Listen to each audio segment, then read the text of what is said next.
அனைவருக்கும் வணக்கம். என்னோட பேர் பார்த்தீங்கன்னா செண்பகவல்லி. நான் நடந்து முடிந்த குரூப் 2 தேர்வில் வந்துட்டு ரெவென்யூ டிபார்ட்மெண்ட் வந்து செலக்ட் பண்ணியிருக்கேன். என்னுடைய வெற்றி பயணத்துக்கு வந்து முக்கியமான காரணம் யாருன்னு பார்த்தீங்கன்னா ஒரே ஒரு ஆள் தான், அது என்னுடைய கணவர் மட்டும்தான். ஏன்னு பார்த்தீங்கன்னா எல்லாருமே சொன்னாங்க, அப்பா அம்மா அண்ணன் அக்கா சொந்தக்காரங்க எல்லாருமே ஹெல்ப் பண்ணாங்கன்னு சொல்லிட்டு. ஆனால் எனக்கு யாரோடைய சப்போர்ட்டுமே இல்லை. ஆனால் ஒரே ஆள் என்னுடைய கணவர் மட்டும்தான் ரொம்ப ரொம்ப சப்போர்ட் பண்ணார். அதே போல் சூரிய வம்சம் படம் பார்த்துருக்கீங்களா?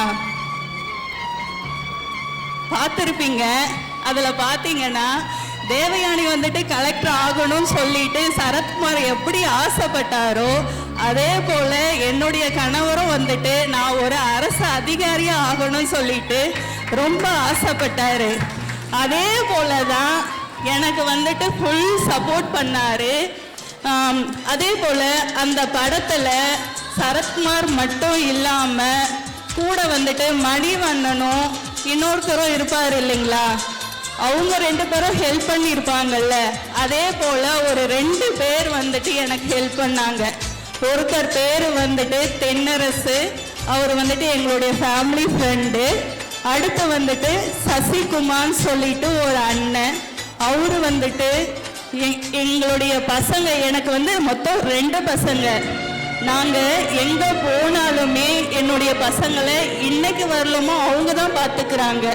எனக்கு வந்து பார்த்திங்கன்னா மாமனார் மாமியார் இல்லை, இறந்துட்டாங்க. ஆனால் அப்பா அம்மா இருக்காங்க. நாங்கள் படிக்கும் பொழுது எங்கள் அப்பா அம்மா கூட வந்துட்டு எனக்கு ஹெல்ப் பண்ணலை. இவங்க 3 பேர் மட்டும்தான் ஹெல்ப் பண்ணாங்க. என்னுடைய கணவருக்கு வந்து நான் ரொம்ப நன்றி சொல்லணும். ஏன்னு பார்த்தீங்கன்னா நான் ஒரு 6 மாதம் மெயின்ஸ் படிக்கிறதுக்காக இப்போ வெளியே போயிட்டேன்.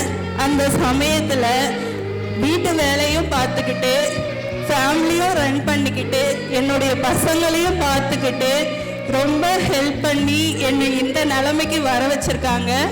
போல் சப்போர்ட் பண்ணிட்டு தான் இருக்காங்க. வீட்டில் எல்லா வேலையுமே அவங்க தான் பார்த்துக்கிட்டாங்க. நான் படித்து நான் வேலை வாங்குற வரணும். அதனால் வந்து நன்றி மாமா. ஏன்னா நான் மாமா தான் சொல்லுவேன். ஸோ அதனால்